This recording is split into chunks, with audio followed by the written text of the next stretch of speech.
नमस्ते सकल agro and seed traders लगनफिलको तर्फबाट र हाम्रो जगदीश्वर सुवेदी सरले एउटा कमेन्ट गर्नुभएको रहेछ। सर, मैले 6-12को 3वटा टनेलमा टमाटर खेती गर्ने योजना बनाउँदैछु।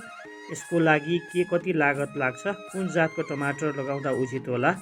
खेती गर्ने तरिका र थप परामर्शसहित एउटा भिडियो रिप्लाई दिनुहोला। धादिङ फ्रम धादिङ भनेर लेख्नु भएको छ। यो जिज्ञासाको लागि यहाँहरूलाई धेरै धेरै धन्यवाद र यो कुरा सोधिदिनु भएकोमा सबैभन्दा पहिले त तपाईँलाई धेरै धेरै धन्यवाद। अहिले विशेष गरी नयाँ किसान दाजुभाइ तथा दिदीबहिनीहरू जो चाहिँ युवा किसानहरू विशेष गरी है, जो युवा किसानहरू आफ्नै देशमा केही गरौँ भनेर लागि परिरहनु भएको छ। विशेष गरी यो भिडियोहरू चाहिँ उहाँहरूको लागि हो।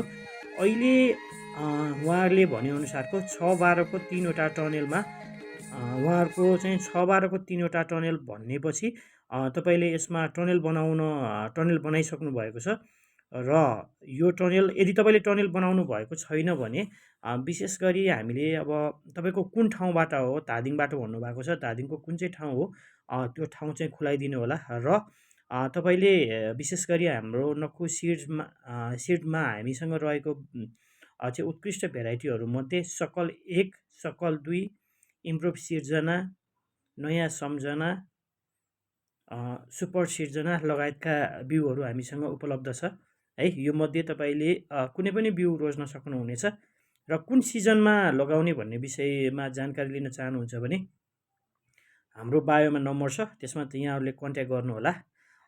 र तपाईँहरूले टमाटर लगाउँदा विशेष गरी कृषि परामर्श लिनुहोला। यदि थाहा छैन र म पनि काम गर्न चाहन्छु भन्ने तपाईँहरूको मनमा लागिरहेको छ भने हामीलाई प्रत्यक्ष हाम्रो बायोमा नम्बर छ, सम्पर्क गर्नुहोला। हामी यहाँहरूलाई विस्तृत रूपमा जानकारी दिनेछौँ है त। धन्यवाद।